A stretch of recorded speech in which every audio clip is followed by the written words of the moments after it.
नमस्कार दोस्तों, रहस्यों और रोमांच से भरपूर आर्कियोलॉजी की दुनिया को हमने जाना था हमारे पिछले कार्यक्रम में, और इस दुनिया से हमें परिचित कराया था खुद एक आर्कियोलॉजिस्ट ने। उनके साथ आर्कियोलॉजी की दुनिया की सैर मुझे तो बहुत पसंद आई और यकीन है कि आपको भी बहुत अच्छी लगी होगी। इसमें घूमते घूमते मैं तो खुद को एक आर्कियोलॉजिस्ट के रूप में देखने भी लगा था, और मुझे यकीन है कि आप में से भी कुछ लोग सपने बुनने लगे होंगे आर्कियोलॉजिस्ट बनने के। तो हमारे आज के इस कार्यक्रम में हम बात करेंगे कि इस विषय में किस तरह के प्रशिक्षण की जरूरत है और ये संभावनाएं कहां-कहां उपलब्ध है। लेकिन उससे पहले एक झलक हमारे पिछले कार्यक्रम की, खासकर उन लोगों के लिए जो ये कार्यक्रम नहीं देख पाए थे। पुरातत्व का विषय हर व्यक्ति के लिए बहुत ही रुचिकर है, और जो भी व्यक्ति जहाँ भी है उसके आसपास पुरातत्व और उससे संबंधित अवशेष बिखरे पड़े हैं हमारे देश में, और ज़रूरत है कि हम लोग अपने पुरातात्विक धरोहर की को सम्मान दें, उसके बारे में जानने की कोशिश करें। और ये एक बहुत ही रुचिकर विषय है, और जो लोग जिज्ञासु हैं उनके लिए खोज करने का और उसको समझने का एक बहुत अच्छा अवसर है, और इस भूतकाल के बारे में बहुत कुछ जानने को मिलता है, और इसके अध्ययन से हम लोग अपने भविष्य के बारे में भी कुछ संभावनाएं खोज सकते हैं। आर्कियोलॉजी के क्षेत्र में प्रशिक्षण से जुड़ी तमाम बातों को जानने के लिए आइए बात करते हैं Indian National Trust for Art and Cultural Heritage के आर्किटेक्चर विभाग के principal director professor R C. Agrawal से। प्रोफेसर अग्रवाल, आपका स्टूडियो में स्वागत है। शुक्रिया। हम बातें शुरू करते हैं स्टूडेंट से, उनके इंटरेस्ट से और उनके एप्टीट्यूड से। अगर आर्कियोलॉजी में कोई करियर बनाना चाहता है तो किस एप्टीट्यूड के स्टूडेंट्स होने चाहिए? देखिए, ये एक गहन सा सवाल है। इसमें चार चीज़ें इन्वॉल्व हैं। इंटरेस्ट एक अलग चीज़ है, एप्टीट्यूड एक बिल्कुल ही अलग चीज़ है, क्वालिफिकेशन एक अलग चीज़ है, और कैरियर बिल्कुल अलग चीज़ है। तो आर्कियोलॉजी का जो कैरियर डेवलप होता है वो बहुत लेटर स्टेज में डेवलप होता है। बहुत सारे स्कूलों में आपने देखा होगा 10वीं और 12वीं क्लास पास करने के बाद बच्चे अपना कैरियर विजुलाइज करने लगते हैं, सोचने लगते हैं, मैं इंजीनियर बन जाऊंगा, मैं कंप्यूटर ऑपरेटर बन जाऊंगा, मैं सॉफ्टवेयर एनालिस्ट बन जाऊंगा, या मैं सिविल इंजीनियर बन जाऊंगा, इलेक्ट्रिकल इंजीनियर बन जाऊंगा। आर्कियोलॉजी एज ए प्रोफेशन में इस तरह की सोच नहीं आ सकती, क्योंकि आर्कियोलॉजी के लिए बेसिक क्वालिफिकेशन जो है वो आपको मिलती है मास्टर्स डिग्री से, नॉट इवन ग्रेजुएट लेवल में। हमारे देश के अलावा इंग्लैंड में और अमेरिका में उन लोगों ने ग्रेजुएट लेवल पे आर्कियोलॉजी को ले आए हैं। उनका इतिहास बहुत थोड़ा सा है, 200 साल का 250 साल का उनका इतिहास है, लेकिन फिर भी उन्होंने ग्रेजुएट लेवल पर ले आए। और वो ये चाहते हैं कि उनके बच्चे ग्रेजुएट लेवल से अपने करियर को चूज़ करना शुरू कर दें। हम लोगों ने क्या गलती की हमारे एजुकेशनल सिस्टम में कि हमने हर चीज़ को बांध दिया 10वीं और 12वीं क्लास से। हमारे लिए 12वीं क्लास एक ऐसी चीज़ हो गई लक्ष्मण रेखा की तरह कि अगर ये आपने पास कर लिया, अगर साइंस है तो आप साइंस स्ट्रीम में चले जाएंगे, आप कॉमर्स हैं तो कॉमर्स स्ट्रीम से रिलेटेड है, आप चार्ट अकाउंटेंट बन जाएंगे, या कॉमर्स में आपकी क्वालिफिकेशन बढ़ जाएगी। आर्ट सेक्शन जिसको सब लोग बड़ा मानते हैं, छोटा है, बहुत ज़्यादा अपॉर्चुनिटीज़ नहीं है, जो बच्चा आर्ट पढ़ता है वो बड़ा इन्फीरियर होता है, ऐसा बिल्कुल भी नहीं है। हम लोगों ने कभी भी बच्चे की तरफ ये सोच के नहीं देखा कि ये जो उसकी 10वीं और 12वीं क्लास की जो स्टेज है बड़ी फॉर्मेटिव स्टेज है। इस फॉर्मेटिव स्टेज में देश के इतिहास और देश की संस्कृति के बारे में अगर वो सोचने लगेगा, जैसे आज वो सोचता है ना इलेक्ट्रिकल इंजीनियर बनने के लिए, डॉक्टर बनने के लिए, सॉफ्टवेयर इंजीनियर बनने के लिए, अगर उसी तरह से ये सोचने लगेगा कि जैसे इलेक्ट्रिकल इंजीनियरिंग या मैकेनिकल इंजीनियरिंग एक इम्पॉर्टेंट चीज़ है, उसी तरह मेरे देश का इतिहास, अतीत और भविष्य जो उन तीनों चीज़ों से जुड़ा वो भी इम्पॉर्टेंट है, तो शायद हो सकता है उसके अंदर वो एजुकेशनल डिज़ायर डेवलप हो और उस दिशा में वो बढ़ने लगे। बिल्कुल, तो इसी तरह का एप्टीट्यूड होना चाहिए अगर वो देश की संस्कृति के बारे में सोचता है, उसके बारे में जानने की इच्छा रखता है। उससे ये होगा कि उसकी क्षमता बढ़ती चली जाएगी, और अगर उसकी क्षमता बढ़ती चली जाएगी तो उसका एप्टीट्यूड भी उसी तरह से वो मतलब स्ट्रक्चर होता चला जाएगा, फ्रेम करता चला जाएगा। और जिस समय वो ग्रेजुएट लेवल पास कर लेगा तब वो डिसाइड कर लेगा कि अब मुझे आर्कियोलॉजी का कैरियर लेना है, इकोनॉमिक्स का कैरियर लेना है, या किसी सिविल सर्वेंट का कैरियर लेना है। अगर आप ग्रेजुएट पास कर लेते तो आप IAS ऑफिसर हो जाते हैं, लेकिन ग्रेजुएट पास करके आप आर्कियोलॉजिस्ट नहीं बन सकते। तो एक तरह की विडंबना सी है एजुकेशनल सिस्टम में। अब ये विडंबना क्यों है क्योंकि हम लोग एक कन्वेंशनल मेथड से हर चीज़ पढ़ते चले आए हैं, उसमें हमने कोई इनोवेटिव आइडियाज़ को नहीं डाला है, हमने इंटरमिक्स ऑफ सब्जेक्ट्स नहीं किया है। हम एक कह दें कि एक लड़का जो बीए ऑनर्स लिटरेचर में कर रहा है, चाहे इंग्लिश में या संस्कृत में, वो ऑप्शनल एक आर्कियोलॉजी भी ले सकता है, या ऑप्शनल जो क्या है कोई जो क्या है पैथोलॉजी ले सकता है, या ऑप्शनल जो क्या है बायोकेमिस्ट्री ले सकता है। तो हो सकता है कि हमारे यहाँ जो बहुत सारे ब्रिलियंट बच्चे हैं वो लिटरेचर पढ़ते हुए भी उस दिशा में चल पड़े, और आपके पास एक ऐसी एजुकेटेड कम्युनिटी तैयार हो जाए जो मल्टी डिसिप्लिनरी कम्युनिटी हो। बिल्कुल। और अभी जो मिनिमम क्वालिफिकेशन है इस फील्ड में आने के लिए, वो क्या ग्रेजुएशन से स्टार्ट होता है? नहीं, वो पोस्ट ग्रेजुएशन है। और उसमें भी क्या है कि आप हमारे देश में क्या 12-13 यूनिवर्सिटीज हैं जहां पर आर्कियोलॉजी रिलेटेड सब्जेक्ट्स पढ़ाए जाते हैं। उसका एक जनरल नोमेनक्लेचर है, like ancient Indian history, culture and archaeology. आप बनारस में पढ़ाया जाता है, धारवाड़ में पढ़ाया जाता है, मैसूर में यूनिवर्सिटी में पढ़ाया जाता है, बड़ौदा यूनिवर्सिटी में पढ़ाया जाता है, डेक्कन कॉलेज में पढ़ाया जाता है पुणे में, ग्वालियर यूनिवर्सिटी में, सागर यूनिवर्सिटी में पढ़ाया जाता है। और डिफरेंट तरह के कोर्सेज कौन से हैं? जैसे अगर मान लीजिए आर्कियोलॉजी में कोई जाना चाहता है तो डिफरेंट स्पेशलाइज्ड कोर्सेज कौन? देखिए, आर्कियोलॉजी अपने आप में एक ब्रॉड फ्रेमवर्क है। विद इन द आर्कियोलॉजी आप एक्सकेवेशन सीखते हैं, विद इन द आर्कियोलॉजी आप आर्किटेक्चर सीखते हैं, विद इन द आर्कियोलॉजी आप न्यूमिस्मेटिक्स एंड एपिग्राफी सीखते हैं, विद इन द आर्कियोलॉजी आप आइकोनोग्राफी सीखते हैं, विद इन द आर्कियोलॉजी आप प्री हिस्ट्री, प्रोटो हिस्ट्री और अर्ली हिस्टोरिकल आर्कियोलॉजी भी सीखते हैं। तो स्कोप इस बहुत वास्ट है। और उसी वास्ट स्कोप में अगर कोई न्यूमिस्मेटिक्स में जाना चाहता है तो वो न्यूमिस्मेटिशियन बन जाता है, कोई एपिग्राफी में जाना चाहता है तो वो एपिग्राफिस्ट बन जाता है, कोई प्री हिस्ट्री में जाना चाहता है तो प्री हिस्टोरियन बन जाता है। अगर कोई साइंस बैकग्राउंड से आप आया है और उसको केमिस्ट्री का बैकग्राउंड है, ऑर्गेनिक केमिस्ट्री का बैकग्राउंड है, तो वो जो केमिस्ट बन जाता है, आर्कियोलॉजिकल केमिस्ट बन जाता है। इसकी कई विधा हैं, कई ब्रांचेज हैं। और दुर्भाग्य है कि हमारे यहाँ सारी विधाओं, सारी ब्रांचेज को यूनिवर्सिटी ने कोई स्थान नहीं दिया।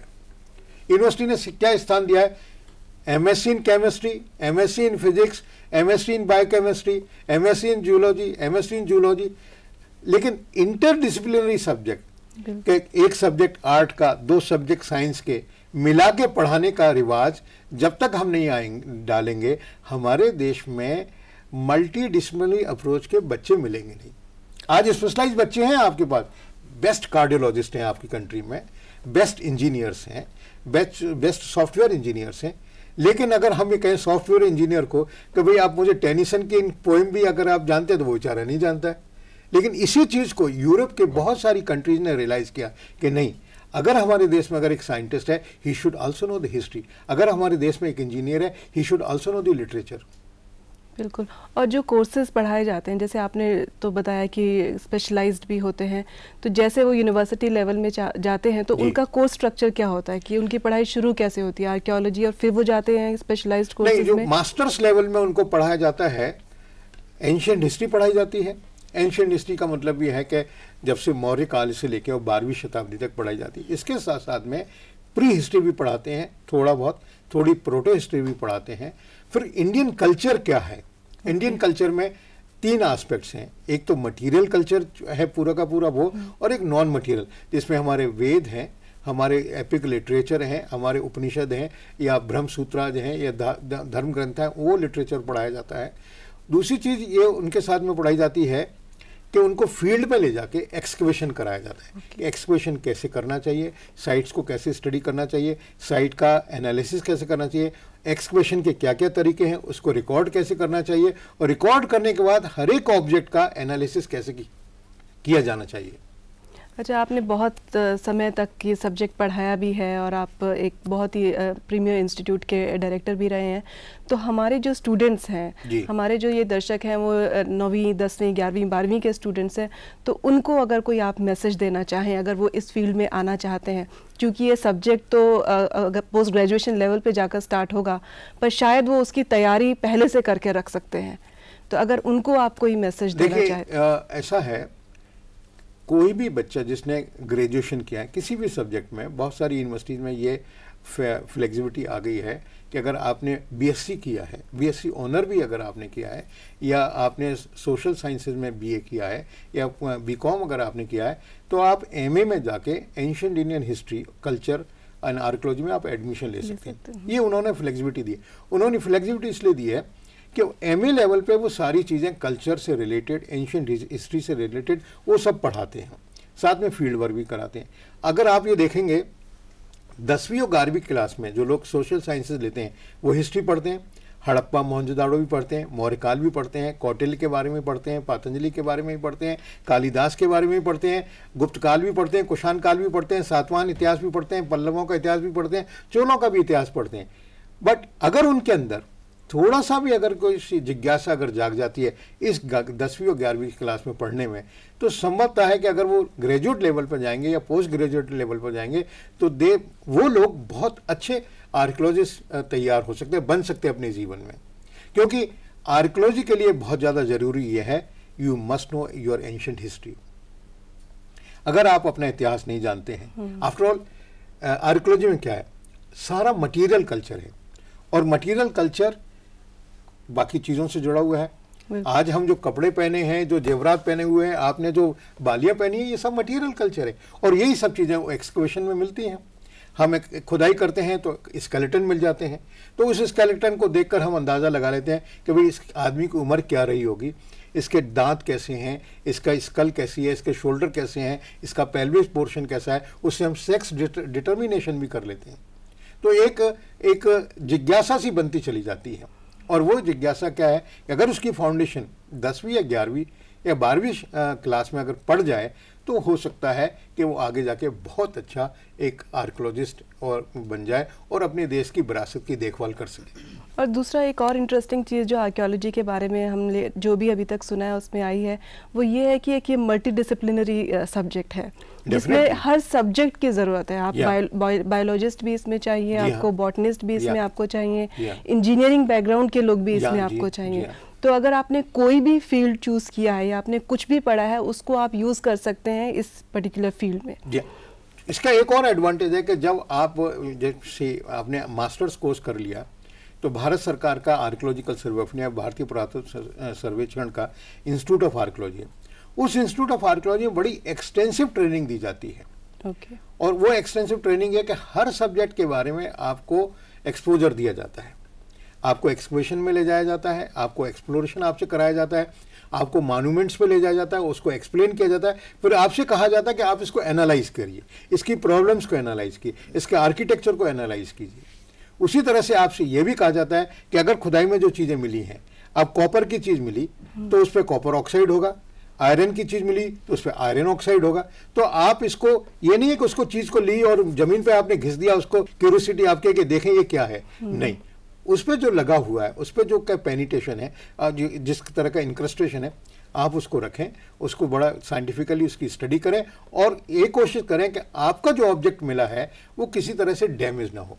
अगर उस पर कुछ लिखा है और आपने घिस दिया तो अगर उसके अक्षर बिल्कुल मिट गए तो आप ये जान ही नहीं पाएंगे कि इस पर लिखा क्या था, इसकी महत्व क्या था, इसकी तिथि क्या थी, ये किस राजा का बना हुआ था। इसीलिए बहुत सारे प्रिकॉशनरी मेजर्स दिखाए, समझाए और बताए जाते हैं।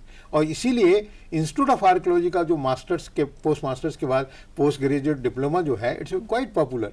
और इसमें अगर जैसे कोई करियर बनाता है, इस फील्ड में जाते हैं, तो क्या क्या डेजिग्नेशंस हैं? देखिए, ऐसा है कि अगर आप आर्कियोलॉजी डिपार्टमेंट में जाते हैं तो आपका जो सबसे लोएस्ट लेवल का डेजिग्नेशन है वो असिस्टेंट आर्कियोलॉजिस्ट का है, जिसका सिलेक्शन स्टाफ सिलेक्शन कमीशन के द्वारा होता है।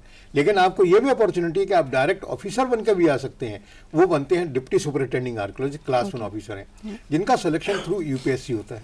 अगर आप म्यूजियम में जाते हैं तो आप असिस्टेंट क्यूरेटर और क्यूरेटर बन जाते हैं, या आप जैसे एंटिक्विटीज़ के रजिस्ट्रेशन के लिए जाते हैं तो आप रजिस्टरिंग ऑफिसर बन जाते हैं। तो ये जैसे जैसे ऑर्गेनाइजेशन होते हैं, 2 ही 3 और लार्जर ऑर्गेनाइजेशन है, म्यूजियम्स हैं, archaeological survey of India, department of archaeology of state governments हैं, जहाँ पर इन लोगों की बहुत सख्त ज़रूरत है।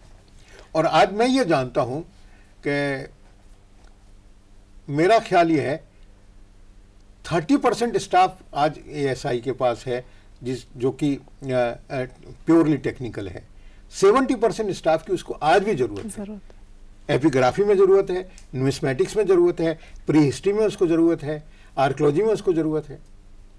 तो जब हमको ये लगता है कि हमको बहुत सारे ज़्यादा लोगों की ज़रूरत है, तो सरकार अगर ये सोचे कि जो हमारे बच्चे निकल कर आ रहे हैं उनको हम टेकअप, उनको लें, उनको ट्रेन करें और उनको इस देश की विरासत को संवारने, संरक्षण करने के लिए जिम्मेदारी दें। तो इसका मतलब इस फील्ड में बहुत स्कोप है, अभी भी बहुत डिमांड है। मैं अगर व्यक्तिगत तौर से मैं ये कहूँ आपसे कि हमारे यहाँ राष्ट्रीय संग्रहालय है, 652 म्यूजियम है पूरे भारतवर्ष में, 652 म्यूजियम्स हैं, एंड 652 म्यूजियम्स में मेरा ख्याल ये है कि 200 म्यूजियम होंगे जिनमें प्रॉपरली क्वालिफाइड क्यूरेटर्स होंगे, बाकी जगह नहीं होंगे। कभी किसी क्लर्क को जिम्मेदारी दे दी, किसी असिस्टेंट को जिम्मेदारी दे दी, किसी ऑफिसर सुपरिटेंडेंट को जिम्मेदारी दे दी। इस तरह की परिस्थिति है, वस्तु स्थिति ये है। लेकिन इसमें क्योंकि बहुत ज़्यादा ये पॉपुलर नहीं है, लोगों को लगता है अरे ये तो बड़ा ऑर्डिनरी सा सब्जेक्ट है, इसमें क्या करना चाहिए, इसमें जाके फंस जाएंगे, करियर ब्लॉक हो जाएगा। ये नहीं है। मैं ये मान के चलता हूँ, अगर आपको अपने देश के बारे में जानना है, अपने देश का क्या अतीत है, अपने देश का क्या गौरव है, तो आपको कहीं ना कहीं प्राचीन भारतीय इतिहास का अध्ययन करना ही पड़ेगा, चाहे as a lover of the India करें और चाहे एज ए कैरियरिस्ट करें। अच्छा, ये तो आपने बताई जो भी जॉब्स हमारे पास हैं, वो जो हमने अभी आपसे सुनी है वो सरकारी जॉब्स हैं जो हमें सरकार प्रदान करती है, पर कुछ एंटरप्रेन्योरशिप के भी कुछ इसमें स्कोप है अगर क्या कुछ अभी हमारे यहाँ पॉपुलर नहीं हुआ है, यूरोप में ये पॉपुलर हो गया। अब जैसे मेट्रो हमारे यहाँ चल रही है, बन रही है, ये लोग जमीन के नीचे खुदाई करते हैं।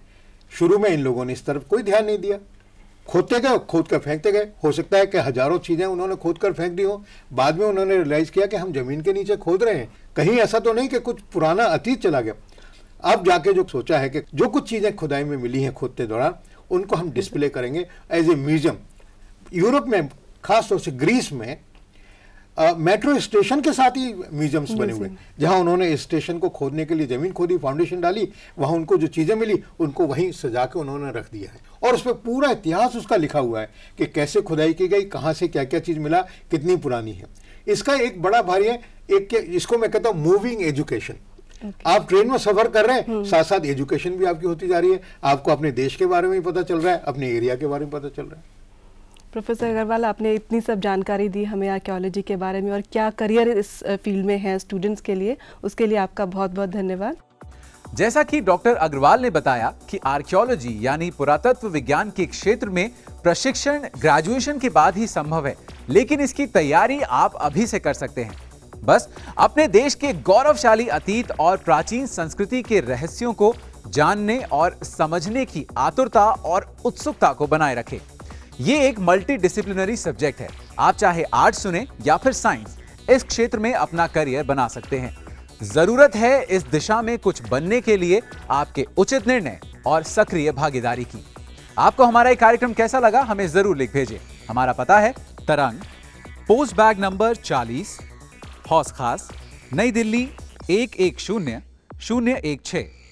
तो अब अपने दोस्त अभिषेक को दीजिए इजाजत। नमस्कार।